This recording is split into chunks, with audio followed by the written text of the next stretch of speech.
Super Tuesday, Mark, November 5th. It's Super Saturday Sensei Tuesday. Not just because the big event happened nationally, but we got the first CFP look coming out from the committee this evening, I believe, 7:00 Eastern. So while a majority of the rest of the country is going to be tuning into whatever their favorite media station is to follow red and blue, you and I are going to be tuning in to follow the filling in of 12 boxes. I will be glued to the ESPN 7:00 broadcast to see how close the two of us were. That's right. From last week's show.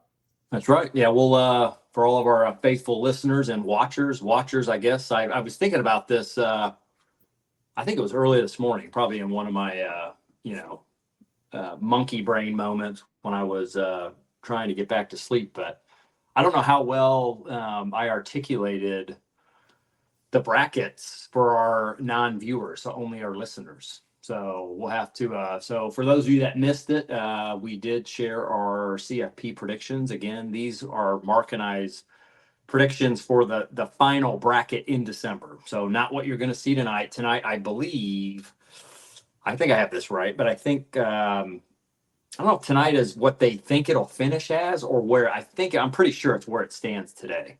And that's not what Mark and I did, but I didn't articulate, I don't think, with all the teams in the ranking. So for those of you that don't watch, you just listen, apologize that we missed it, but you can go to YouTube and tune in and check it out. And next week we will compare notes with the committee, Mark, and see, like you said, where they landed and where we did. So another great week in week 10, my friend. Another exciting week of college football. It's a great one. Andy, it's the second upset Saturday of the season. Mm-hmm. And, usually this is like one a year that you get this. Yeah, right. Yeah. Right. And this year we have two, and we're through week 11. We have 4 more weeks to go, 3 more weeks to go? 3. Yeah, 3, I believe. Yeah. Yeah. So I think this just goes to the parity of the league, and it goes to the parity of what we're about to see in the new setup for the playoffs. It could be, football's version of March Madness. I'm so excited, man. I mean, just the timing of it all too. I don't know where all of our listeners, all 12 or 13 of you, we love you, but let's keep boosting that number up. But we don't know what y'all do for a living, but at least I've been fortunate enough in most of my career to work in manufacturing of products and goods, and in my latest venture, a bit more on the distribution side. But on the manufacturing side, typically the year end is when facilities and plants shut down and we retool and overhaul and maintenance machines and all that stuff. So typically the companies I've worked for are shut down around the end of the year holiday season. And, my current organization is no different. And so my final day of work, I think it's like the 20th. So I think it's the first day of the playoffs. And I just can't wait, man, to watch the first weekend, the 20th, 21st, and 22nd of the playoffs. And then we'll have it all the way through until January. So super excited, man. Absolutely. And I think this week was just filled with the unpredictability, Andy. Yeah. And I know we went back and forth quite a bit, and just a lot of shocking upsets. Yeah. Well, let's start off with our usual that we're in week 11, but we start off with a recap of a prior week. So week 10 recap. We'll go from those of you that are loyal listeners know the good, the bad, the ugly, and of course the fugly. But we'll start with the good today, and I'm going to pick up on what you just laid down, Mark. But how about this, man? Again, like you said, second weekend of pretty consistent upsets, really good games. Number 3, Penn State. Number 10, A&M. Number 11, Iowa State. And Clemson. Ironically, those two teams were tied for 11th last week.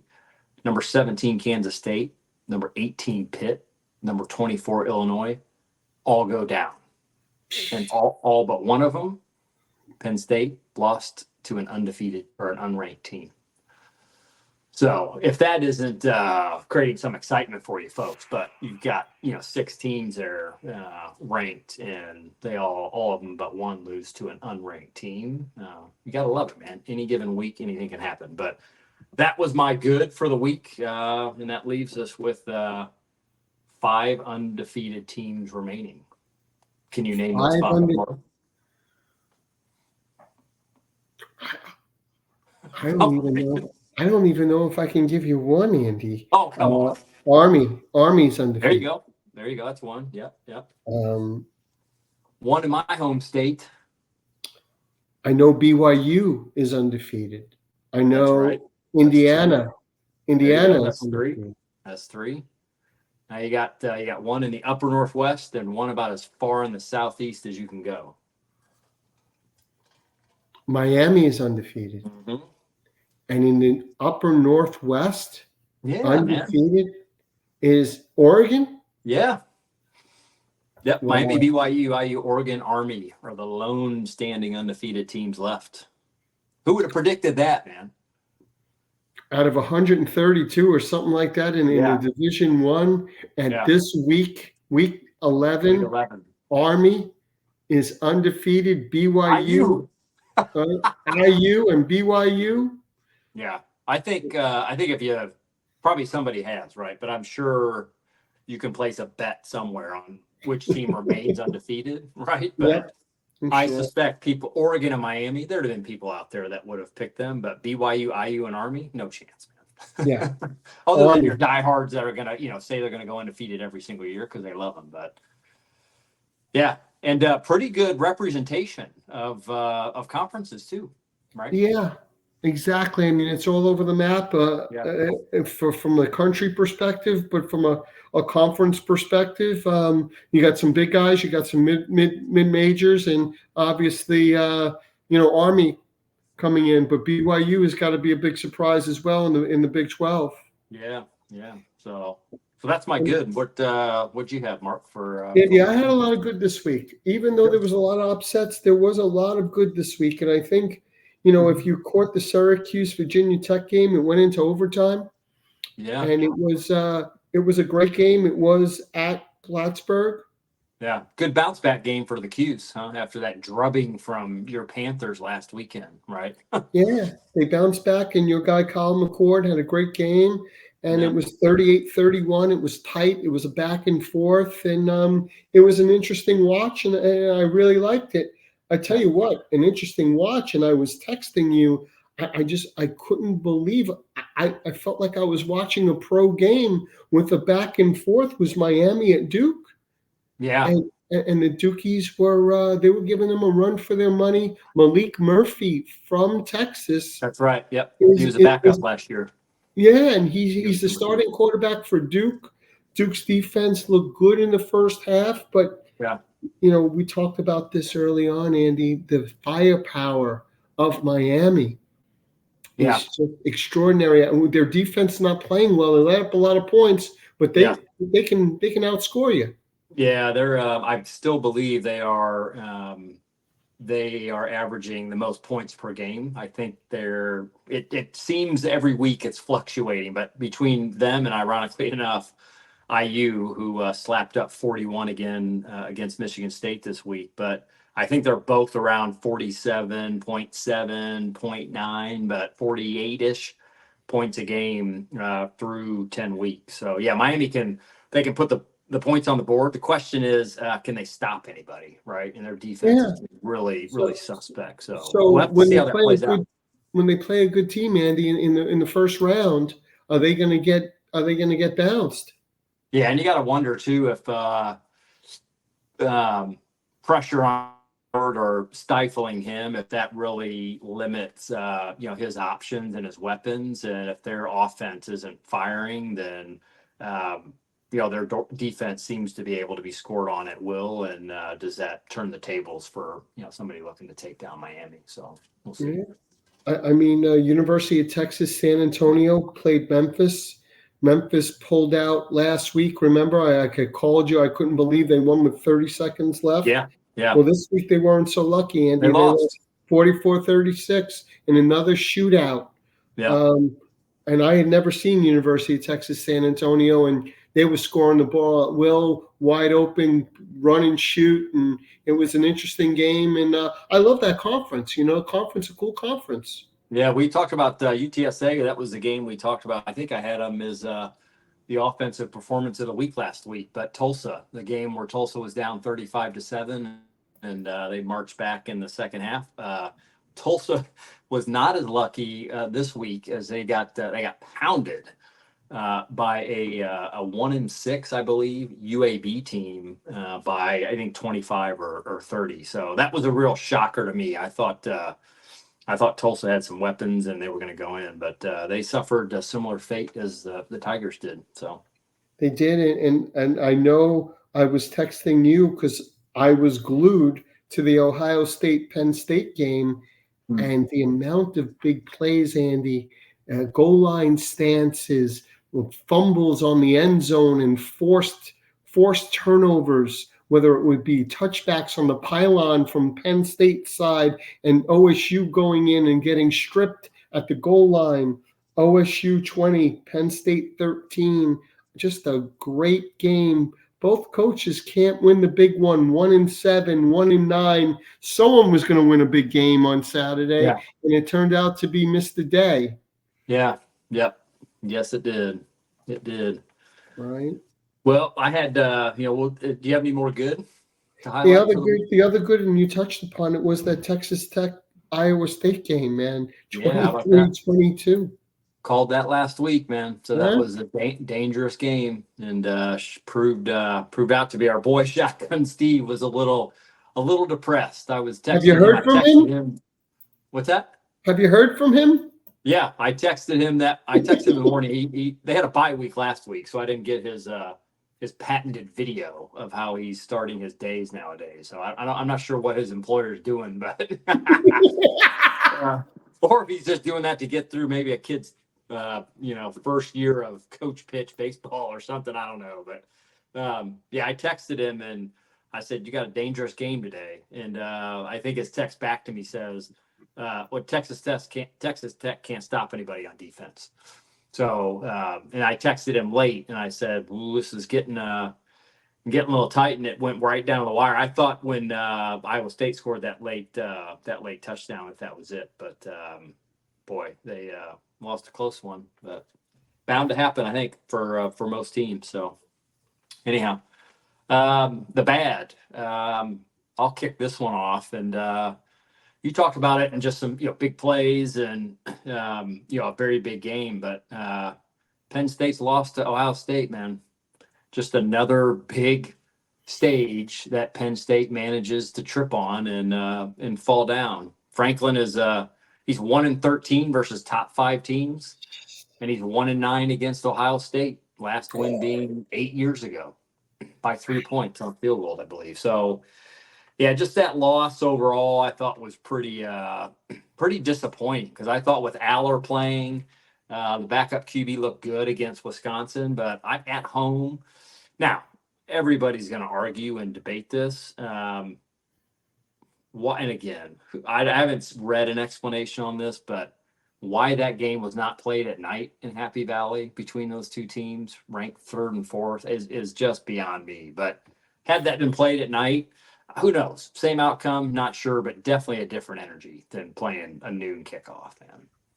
So. Yeah, just very, very disappointing to your point why that's a noon kickoff on a Saturday against 2 powerhouse teams. Yeah, 2 highly ranked teams. So that Penn State was, they got one of my votes for the bad of the week. And then I had your boy Narduzzi, my friend, heading down to SMU, and they got smoked by SMU, man, 48-25. And if you read the box score, Pitt fumbled 4 times, and they only lost 1 of the 4, and they also had one pick, right? So 5 turnovers, losing 2 of those, that's tough to win. And interestingly enough, SMU had 0 fourth down conversion attempts.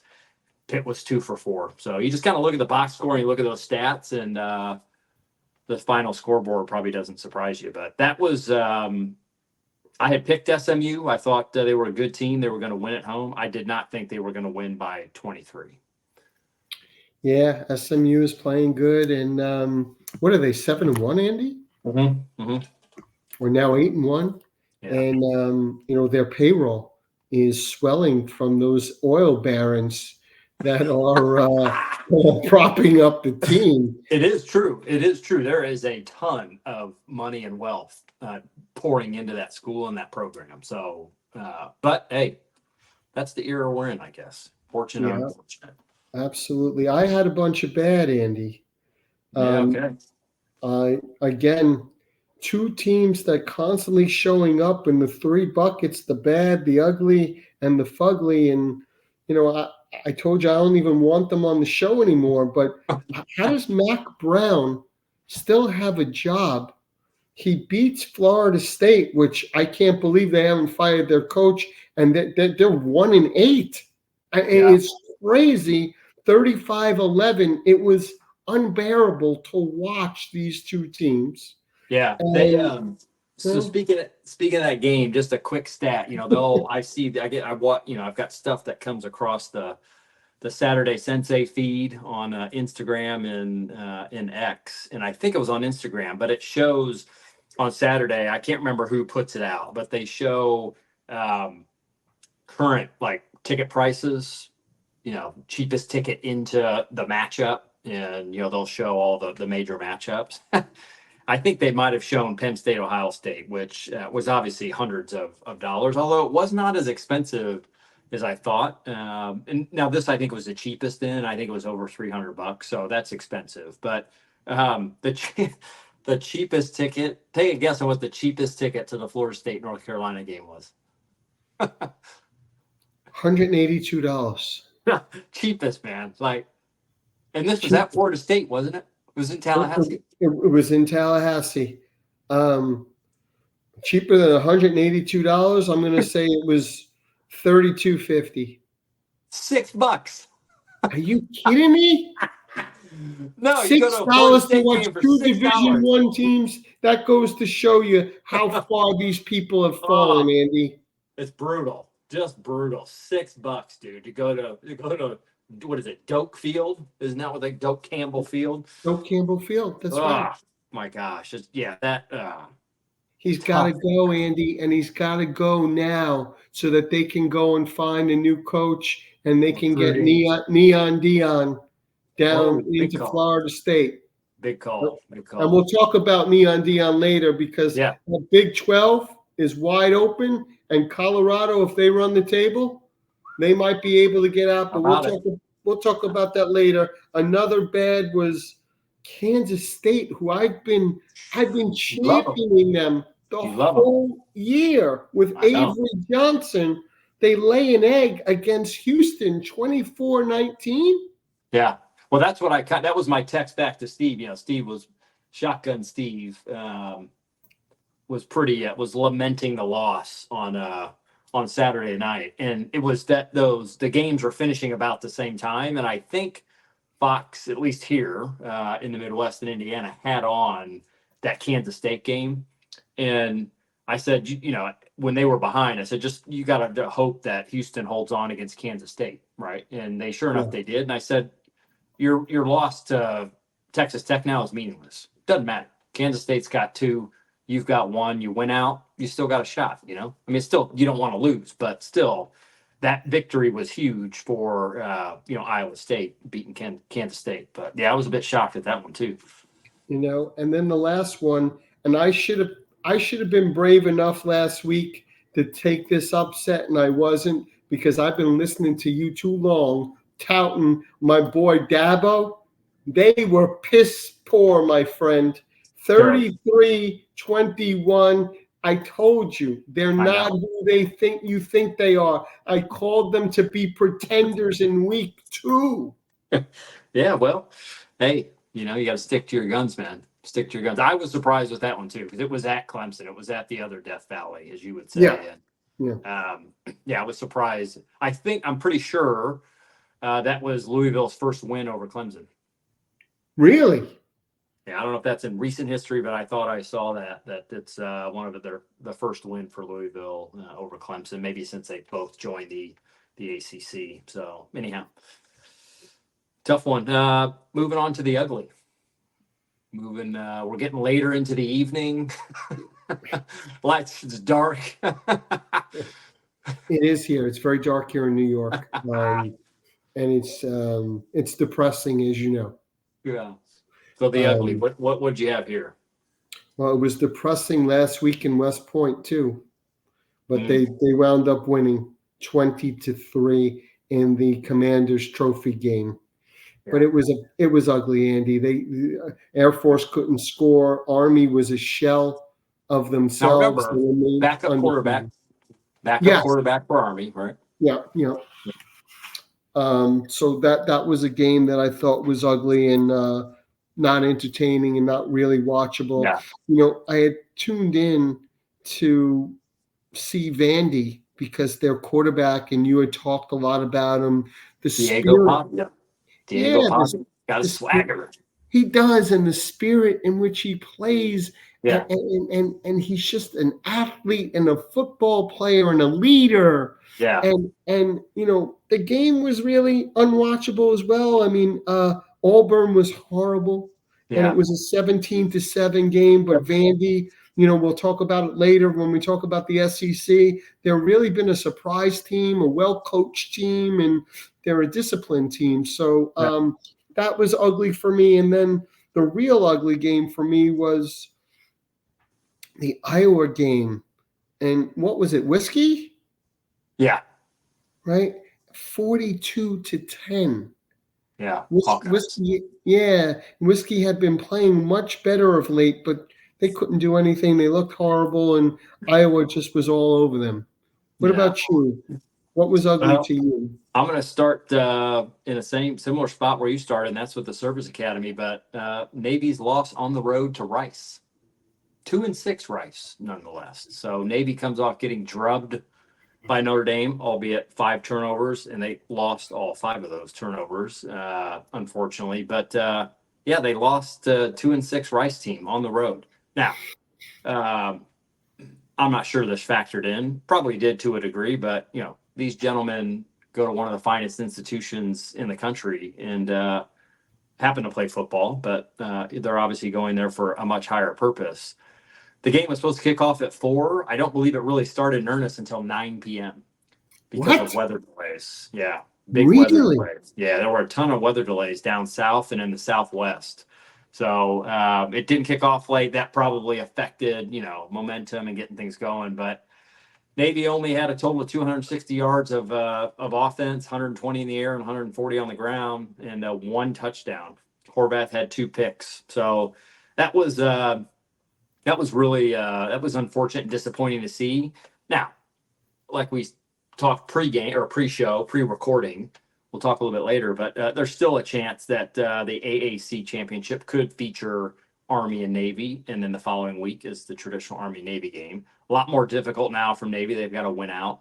But yeah, that was my just an ugly game. It was just not a whole lot of offense. Certainly not the exciting team we've seen for several weeks this year, bar the last 2. So that was the ugly. How about the big fugly? Who takes home the cake this week for you? Andy, it was so bad I couldn't decide. It was so bad I couldn't decide, and Navy was one of them. Wow, okay. Navy is one of them. And we've discussed this on the show previously. This is all matters of degree, folks, right? The bad, the ugly, the fugly. It's just a matter of how bad is it, right? Although it's kind of like you'd appreciate this, kind of like an exponential curve, right? Or order of magnitude calculation. Like when you move from bad to ugly, it's not linear. When you go from ugly to fugly, not linear either. Right? This is true, Professor. This is actually true. So Navy Rice, I couldn't believe what I was seeing. I thought I was seeing the score wrong. Yeah. And then I had to take a double take. I flipped to the game, and then I shut it off within minutes. UCF, who we've gone back and forth with. Yeah. We loved them in the beginning of the season. We hated them in the middle of the season. Yeah. They torch Arizona 56-12. Yeah, I know. Where'd that come from? Right? Yeah. And then, Andy, I got to tell you, this was a 1-7 team playing a 2-6 team. To me, this was the toilet bowl. And it was UMass, who should not even be in Division 1A, against Mississippi State. That's right. Mississippi State, I think, beats them 21-10, and it was ugly. Fugly. Yeah, that was a battle. Although an SEC powerhouse going against I think, which you may have to help me with the third one. Another interesting fact, folks. That's why you listen to the show, to learn and be entertained as well. We hope.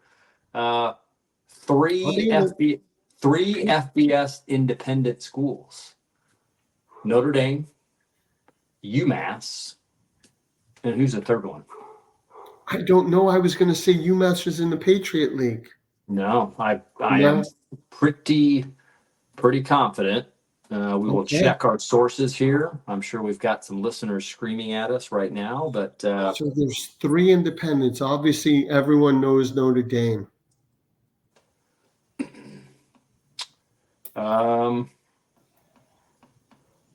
Yeah, Notre Dame is obviously the most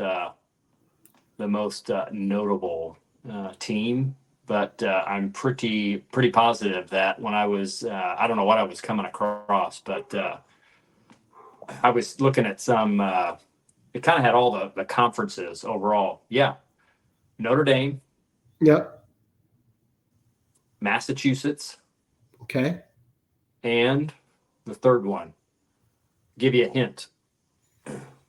We just talked about the hard court before we started taping, and we were talking about one of the big power conferences and one of the major teams in that power conference. Same conference the Dogs play in. Who's the most dominant team in the Big East, do you think, on the hard court? UConn. Yeah, UConn. UConn is not in the American Athletic Conference? Not for football or the Big East, yeah. So they're Notre Dame, Connecticut, UMass, all 3 independents. Wow. Quite interesting, yeah. And Notre Dame 7-1, Connecticut, UConn is 6-3. The Minutemen are 2-7. Yeah. So, yeah, interesting fact, folks. Again, that's why you tune in to the Saturday Sensei. Well, the big fugly for me. I don't know. I think I might have you beat. At least Mississippi State and UMass put points on the board. I'm not sure who's listening, who tuned into this game, but if you did, God bless you. Louisiana Tech against Sam Houston, folks. Final score 9-3. Woo! Sam Houston victorious. Sam Houston scores 1 touchdown and 1 safety to give them their 9 points. And Louisiana Tech scored 1 field goal, and that was in the first quarter. Sam Houston had 7 punts with a 44-yard average. Louisiana Tech had 4 punts. And Louisiana Tech had 4 fumbles and 1 interception, folks. If that's not fugly, I'm not sure what is. But just horrible, man. Horrible. How many people were in the stands, Andy? Oh, I don't know about when it started, but couldn't have been many towards the end. Brutal, man. 9-3. Like just awful. Tough game. So yeah, we had Louisiana Tech and Sam Houston taking the fugly on my end. So all right, let's get to offensive and defensive side of the ball, folks. I'm really excited. We got our picks, obviously, which are the highlight of every week's show for us. But if you're going to tune out or take a break, I'd encourage you to press pause and come back and listen to this, because we're gonna drop some knowledge on you, and we're gonna introduce you to one program in the FBS that maybe not a lot of people are aware of. So offensive players and or teams, Mark, who'd you have for the week? I think for me, Andy, hands down, it was Jaxson Dart. 6 touchdowns. Jaxson Dart. Jaxson Dart. Jaxson Dart, Yeah. sorry. Jaxson Dart, 6 touchdowns, 512 yards. The man was a one-man wrecking crew. 5 touchdowns. 5 touchdowns. I thought it was 6. 5 touchdowns. I think it's 5. Yep. Okay. Yeah. I knew he had 512 yards. 515 to be exact. 515. Okay. The only reason I know that is because I have him in my lineup too. You do, right? Yeah. And I think. How about his wide receiver? Did you pick up his wide receiver?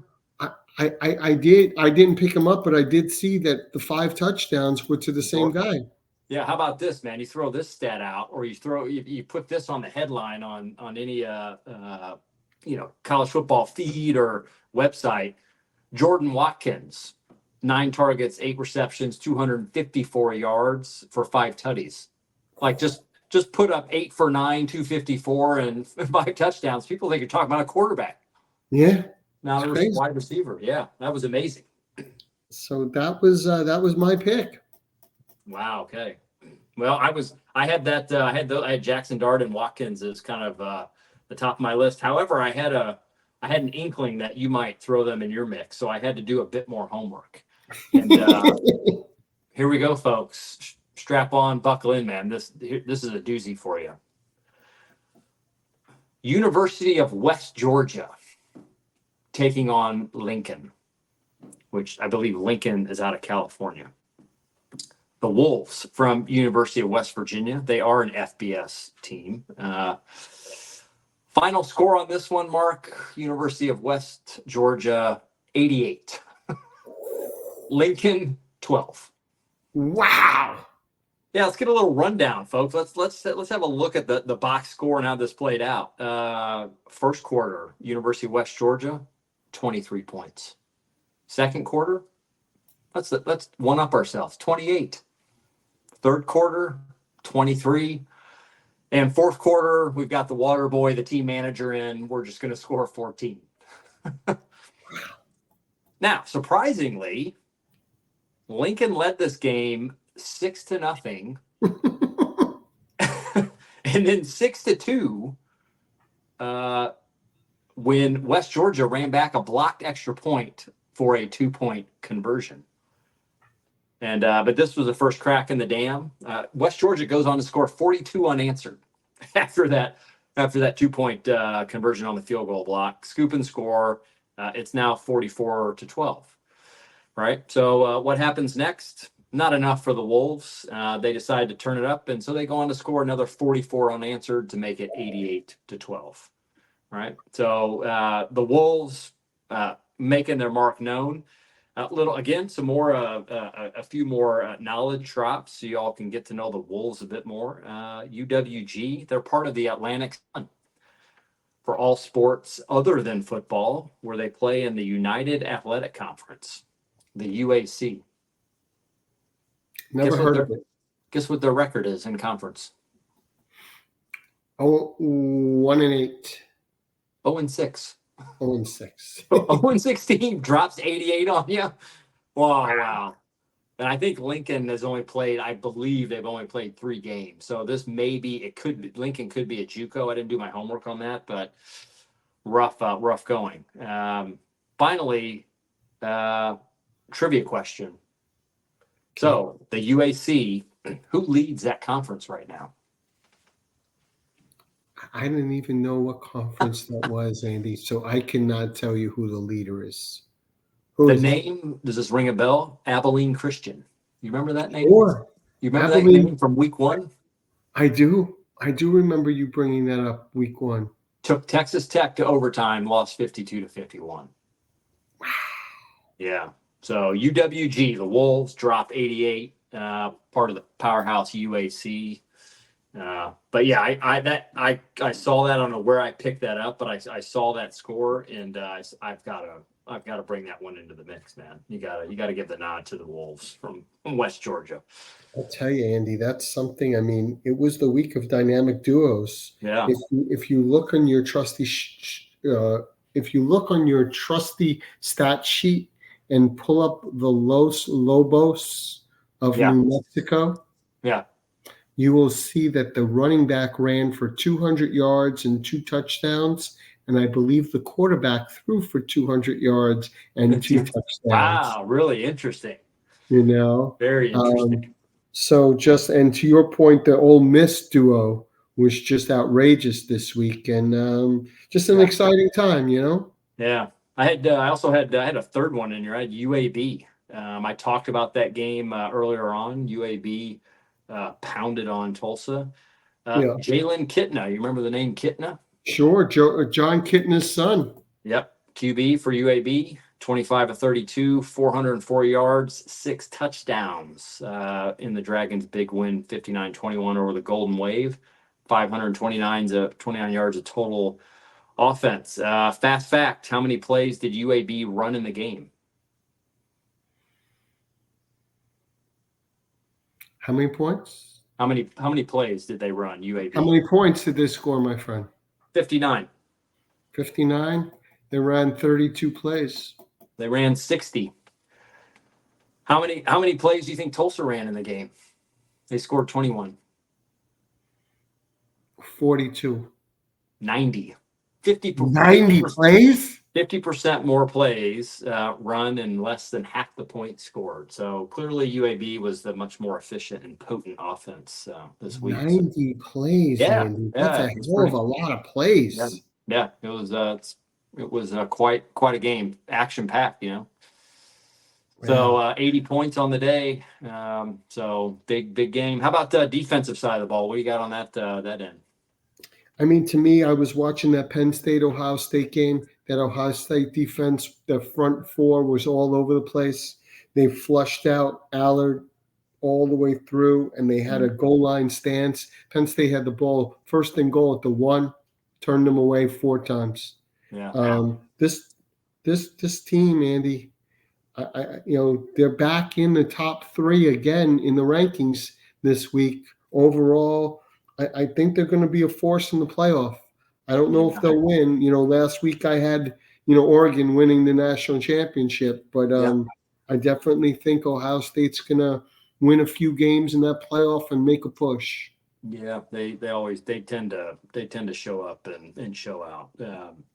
Well, I had another Big Ten team. I had IU, not the team, but defensive lineman Mikhail Kamara. Big game against Michigan State. 7 tackles on the day. 4 of them were solo. 3 tackles for losses, 2.5 sacks. So he dominated that front line against the Spartans and had a heck of performance in the Hoosiers 41-10 win, and Signetti and the boys moved to depending on which poll, but number 7 or number 8 in the country. Pretty impressive. Wow. Yeah, pretty impressive. So well, that's a recap, folks, of week 10. We are going to take a short break, and then we will come back with an abbreviated version of hot topics of the week for this week, and then we'll move on into our picks. So we'll be right back, folks.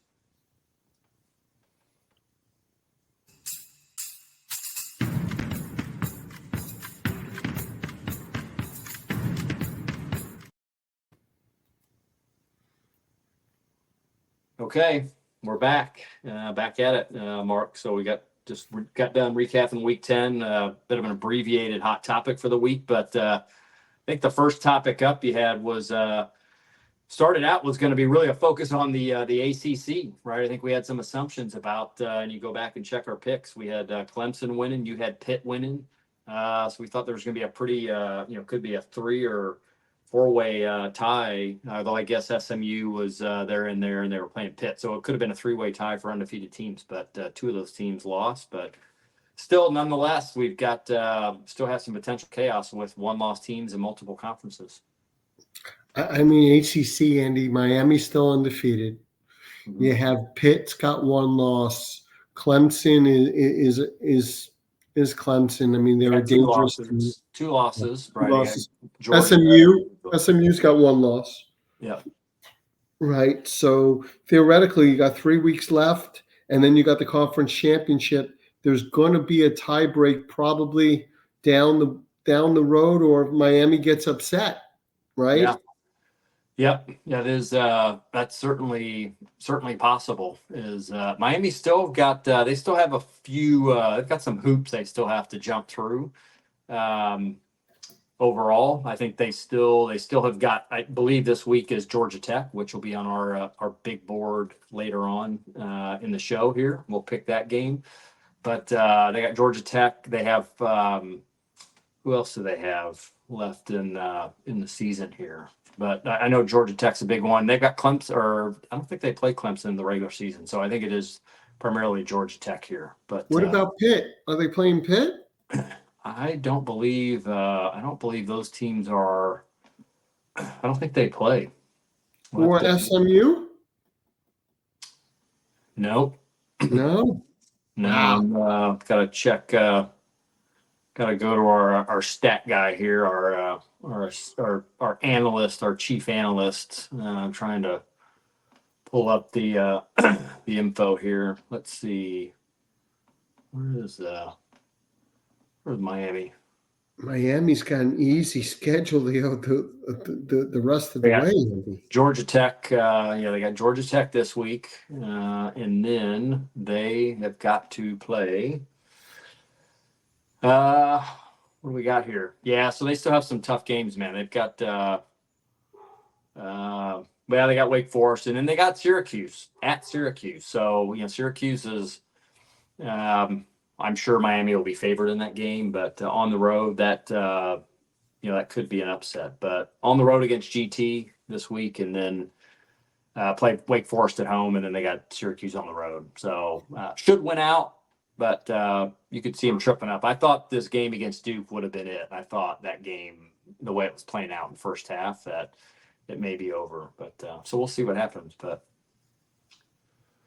yeah, so you still have some potential chaos there. They could win out, be undefeated, but they'll still have to play somebody, right? Yeah, so I think it's them. I think if you look at the Big 12, Andy, Yeah. Colorado, as much as you don't want to hear it, Andy, I know you want to hear it.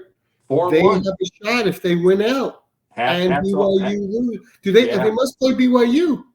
Hats off to Neon Dion and the boys. I mean, they are definitely in the hunt overall. They play BYU? They got Texas Tech this week, so big game at Texas Tech. Okay. They got Utah at home.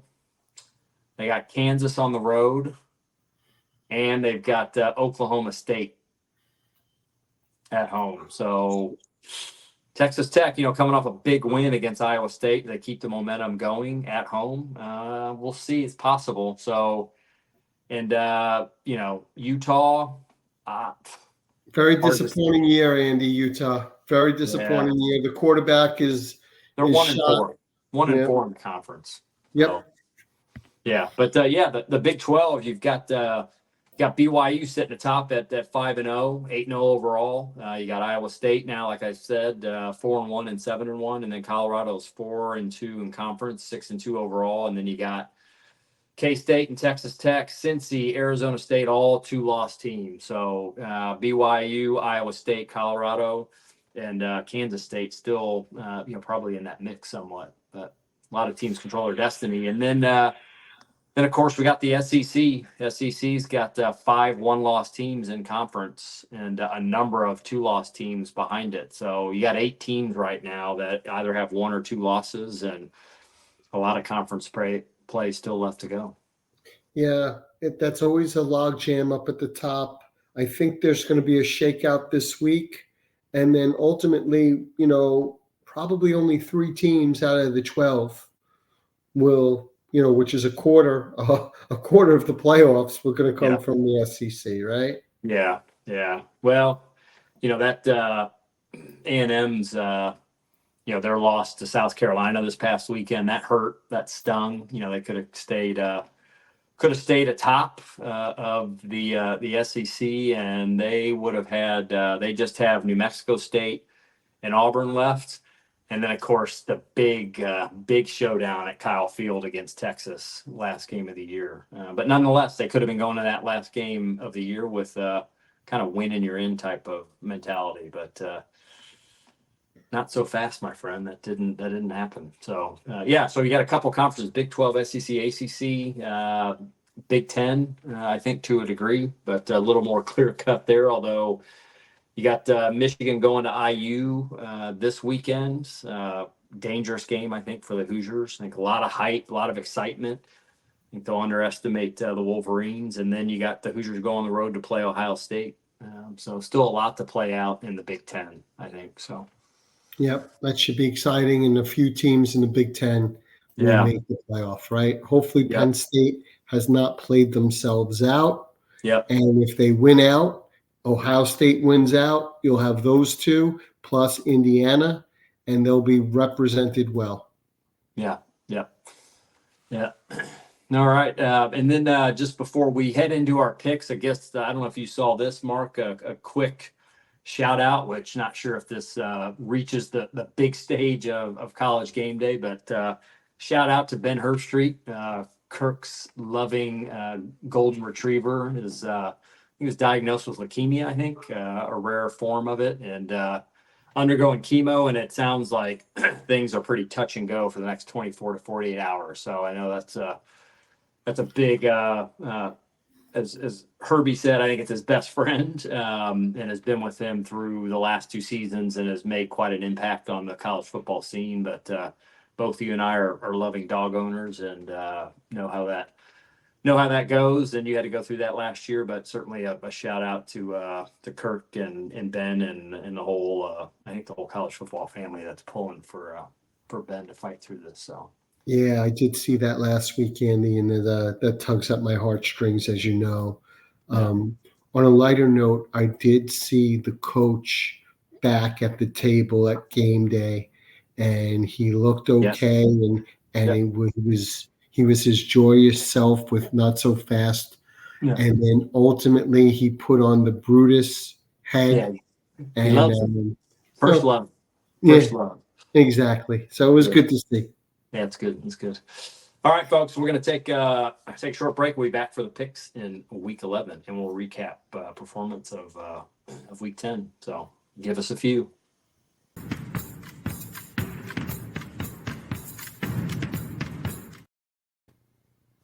All right, everybody, we're back. Time to pick them, Mark. Week 10 performance. Another good, solid performance from you, my friend. 13-3. It's getting tough, Andy. It's getting tough, man. We try to keep ahead of you, man. You're putting a lot of pressure on me. Tight race. I finished at 12-4, and then we got 3 games separating us heading into week 11. We got a full slate this week, and I should mention we didn't talk about in the recap of week 10, but our FCS Golden Nugget, I guess we'll call it. Pick those again that have been listening to us know we usually pick an oddball game, one that people are probably not paying attention to. But my Fighting Camels of Campbell could not against the Rise of the Phoenix at Elon. Elon was victorious, I think 51 to 20 something. So we've got another doozy for you all this week, but we'll start with the Big Ten, and we'll start with Iowa traveling out west to Hollywood in the Rose Bowl to take on the Bruins. Mark, what do you got here? Andy, this is a toughie. Because I like UCLA. They've been playing well. They're at home. Iowa is they're on a roll, and I think they can see the light at the end of the tunnel. I think Iowa beats them. Hawkeyes? Yeah, I got the Hawkeyes on the road. Okay. Yeah, I'm taking the Hawkeyes too on the road. I think, this year they've been a lot more effective on the offensive side of the ball. Several 40-point or more games, and I believe all of those have been victorious. So I like the Hawks traveling out west. I think they get it done against the Bruins. Next one up, man. This another interesting game, interesting matchup. This was a bit of a wake up call for Kirby and the boys this past weekend. I think they played in Tallahassee. I think it was at a neutral site. But the Gators, they gave the Dogs a run for their money. But Florida's traveling to Austin to take on Texas. So it was the world's biggest cocktail party up in Jacksonville. Jacksonville. And Florida played tough. I was surprised they played them tough. You're right. Yeah. They're just no match for Texas, and Texas really starting to hit their stride. So I got the Longhorns. Yeah, I'm going Texas too. Texas over the Gators. We talked about this game earlier when we were talking about kind of just the ACC and some of the mashups. But Canes traveling down to take on the Ramblin' Wreck from Georgia Tech could be an interesting one. What do you think, Mark? This could be a trap game, especially at Georgia Tech. Georgia Tech is great at upsets, but I just don't see Georgia Tech being able to score as many points as Miami. So I think it's the Hurricanes all the way, Andy. Yeah, I think it is too, and I think we've learned now that Georgia Tech victory over in Ireland over Florida State was not maybe the upset everybody thought it was week 0. So. Miami Canes all the way in this game. Next one, we talked about this sneaky matchup here. Wolverines heading south down to Bloomington to take on the undefeated Hoosiers. What do you say, Mark? Andy, this has got to be the coronation of the Hoosiers. They proved week in and week out with backup quarterbacks that they're no fluke. If they can beat the national champions, defending national champions at home in Bloomington, they will be coronated as the real deal in the Big Ten. And I think they're going to do it. I'm going with the Hoosiers. Yeah.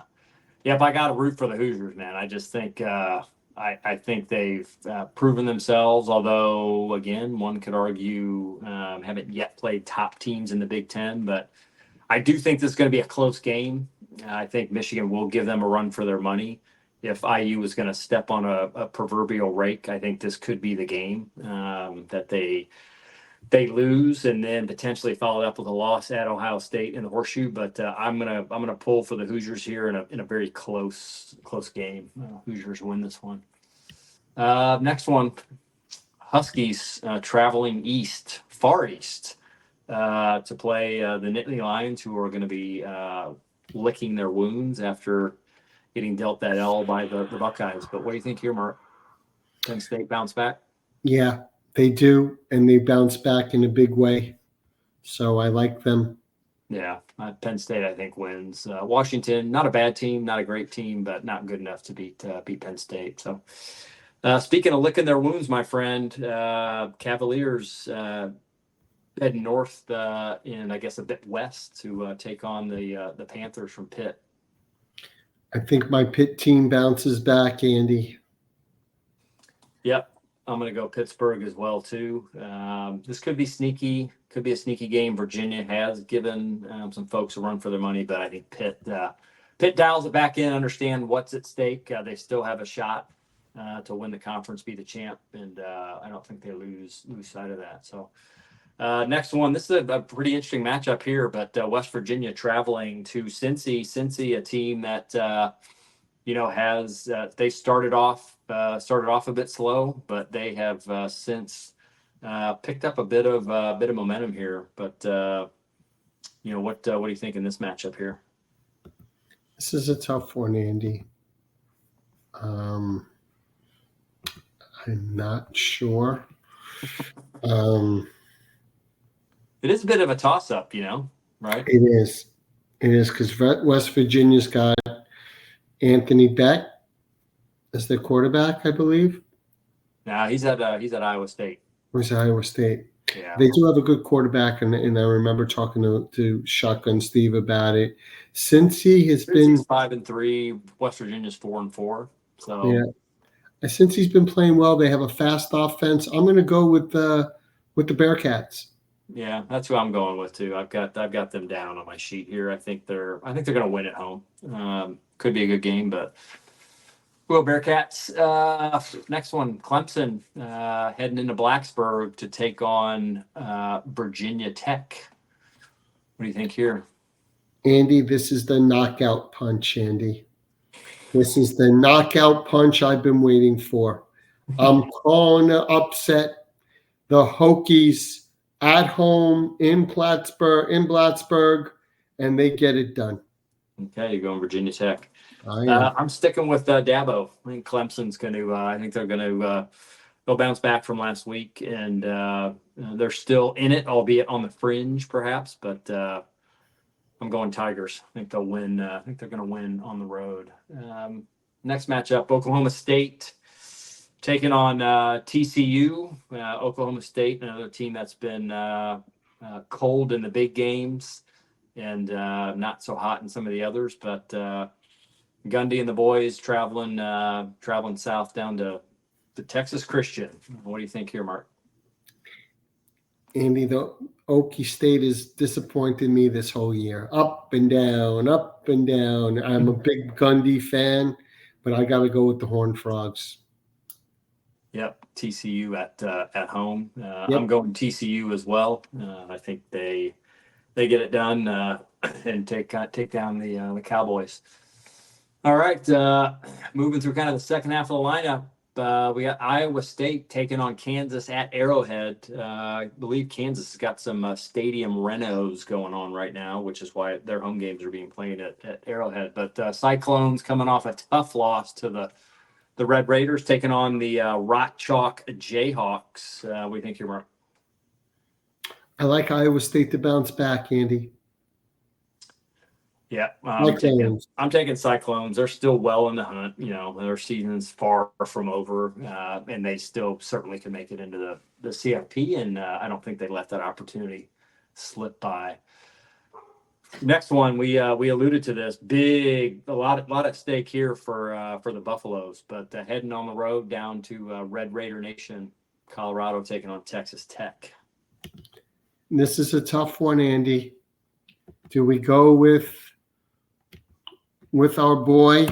Is he for real, or are the Raiders the ones that are for real? I think I am going to go with the Raiders at home, and Colorado State is just not ready to make that leap, Andy. You're taking Texas Tech at home over the Buffaloes, huh? I am. Okay. Well, I'm gonna ride or die with Neon. I'm gonna stick with the Buffaloes. I think Colorado's. I think they've dialed it in. As we talked about, they are in the hunt. Got some momentum, and I don't think Texas Tech is good enough to pull off two big wins in a row. So I'm gonna stick with Colorado on this one. Okay. Next one, big matchup out west. The Wolfpack from Nevada taking on our boy Genty in Boise State. What do you think here? I like Boise State. Nevada's got a good team this year. Boise State is for real. Yeah, Broncos all the way in this one. I think they'll dominate Nevada. Could be an ugly game. Could be one of the offensive performances of the week next week, folks. Maybe talking about Ashton Genty and the Broncos. Next one, this is a real big matchup in the SEC. Lots at stake here for both teams. Georgia Bulldogs traveling to the SIP. Big, a lot of implications here for both the conference and the playoff. But I don't know here, Mark. I don't know. I'm not sure. Not sure what to think on this game. But Ole Miss is sitting at 7-2 overall, 3-2 in the conference. Georgia's 5-1, 7-1. Ole Miss wins this. They'll be right in the hunt because we've got, like we talked about, 5 one-loss teams. Some of those teams are going to lose because they're playing head-to-head. So you are going to end up with some 2-loss teams and maybe only one-loss team. So a lot at stake for the running Rebs here. What do you think? They're just not ready, Andy. Georgia is Georgia, and Ole Miss lost at home. They had a close one at home. They're not going to have a defense good enough to stop Georgia. Beck had a rough week last week. He bounced back to win the game, but I think Georgia is ready for this one. I like the Bulldogs. Yeah, I'm rolling dogs in this one too. I just find the Ole Miss team and some of Kiffin's teams, they're just not consistent enough. They just they get close enough and they just can't get over the edge, right? And Mississippi, that game we talked about, they lost to Kentucky at home at the SIP, and it's just those types of games that Georgia was close in Kentucky, won by 1 point. I think it's 14-13 that game, but they found a way to win, right? And I think they win on the road. I think this could be a high-scoring affair, close game, but Bulldogs get it done in the end. So roll Dogs. Next one. This is a really interesting matchup. South Carolina heading to Nashville to take on Vanderbilt. So, Andy, I called the South Carolina upset over the Aggies. Yeah. I love South Carolina at home this year. They've played well. Kentucky, Alabama. They beat Texas A&M. They're a good team. They're going to have a letdown next week, and Vandy's for real. Vandy's a good coach team. They're going to win at home, and they beat the Gamecocks. I'm going with Vandy. I'm going Vandy too. We talked about this with kind of early in the season, and then we did a Heisman check-in. Probably what is that? What was that, like week 8 maybe? I think of the show, week 8, week 9, and we talked about the Heisman is the best player in college football. I also think that not only is statistically, I think that player has to be part of a program that's contending for the national title, and that single player has to transcend the whole program, right? Without that player, the program is not the same. Pavia is not in the Heisman talk, but Diego Pavia is a player that transcends and has transcended that entire program. He did it. We talked about this. He did it at New Mexico State last year, brought that team to a conference championship. And obviously the SEC is much more challenging than the conference he's coming from, but he's doing it at Vandy. And I think Vanderbilt wins at home, and they beat South Carolina and continue to keep South Carolina kind of in this with Coach Beamer, Shane Beamer, just in this just inconsistent, undecisive place, right? Of looking good one week, and then the next week you're like, wow, who is this, right? And then the next week they look good. Next week, who is this? So I like the Commodores at home, victorious. All right, folks. Next one up. This is the big matchup. This is the big one on the slate. The big FCS game here. We got Lamar University heading down to Immaculate Word. Yes, Immaculate Word University, which is in Texas. And I had not heard of this university and didn't even know it existed until the infamous spring delivery season mark of 2022. Because this was one of the charter-bound schools seeking to be saved. And I remember Incarnate Word, really? Like, is that really? And sure enough, I looked him up. And then the following season, I believe they are the football team that has a, Boise State's got the Royal Blue field, the Royal Blue football field. I'm pretty sure that Incarnate Word has a red field. Yes, I saw it. I did see it one time. I don't know if they did that for a period of time. It looks like they're maybe not. Maybe that was for a single game. But the Cardinals from Incarnate Word are taking on I think the Redbirds from Lamar. But that's our big matchup for the week, Mark. So what do you think? Do you think Lamar? It's Redbird versus Redbird. Yeah. And there's only one Redbird for me, and those are the Cardinals, my friend. Yeah, well, you got two Cardinals. You got Lamar Cardinals taking on Incarnate Word Cardinals. So if you're picking the Cardinals, you can't lose this week. Incarnate Word at home, and the Cardinal is the winner. Incarnate Word.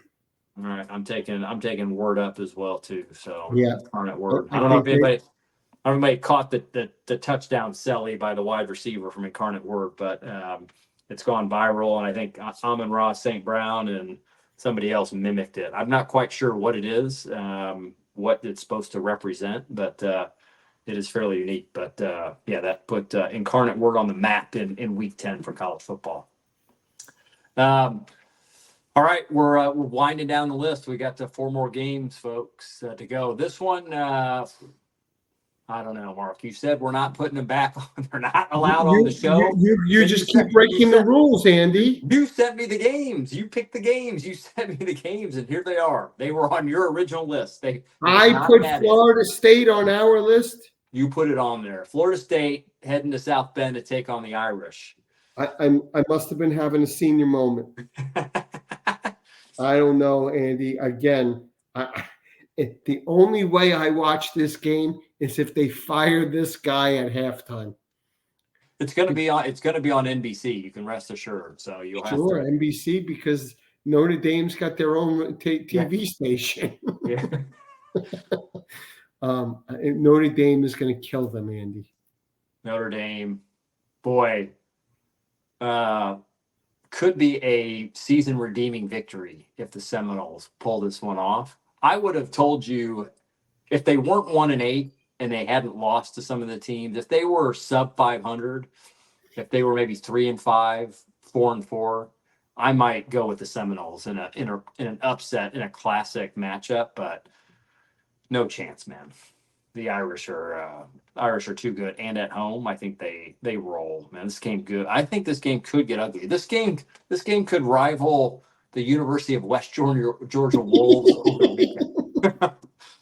Could get real nasty.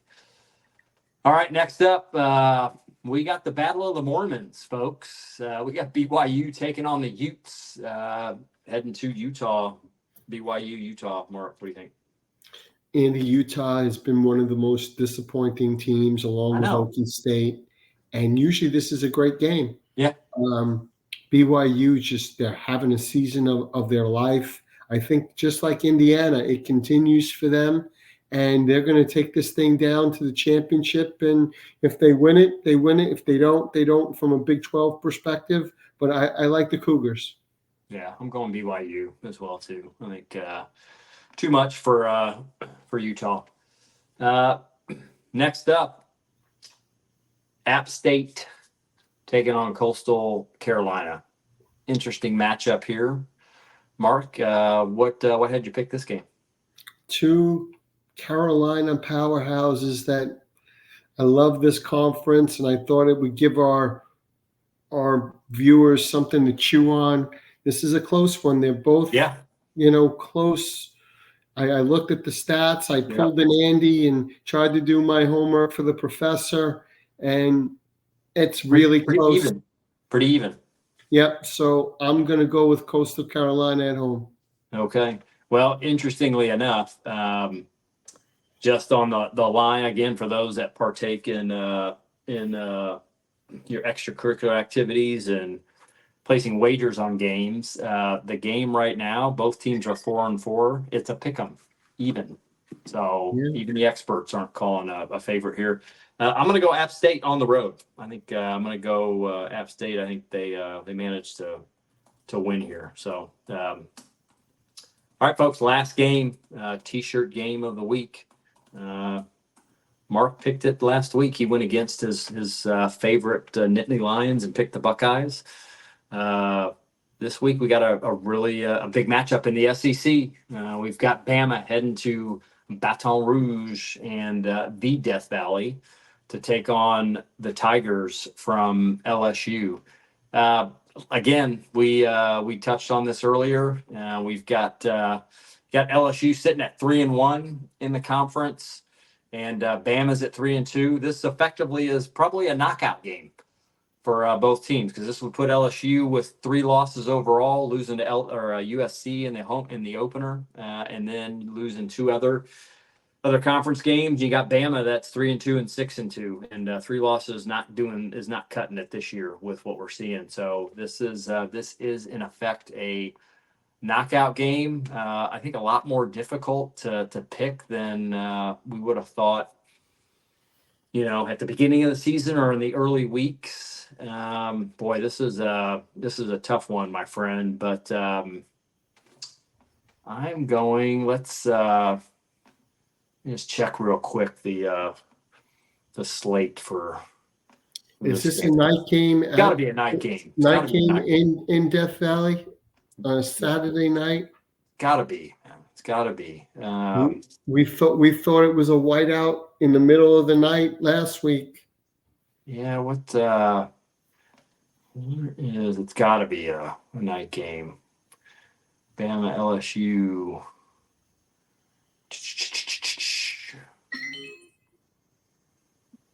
7:30. Yep. Boy, tough pick here, Mark. I'm gonna go Bama on the road. Andy, this is exactly what you said it was. This is a knockout game. And we've talked about in the tiebreakers, this cluster at the top, and there's more dominoes to fall.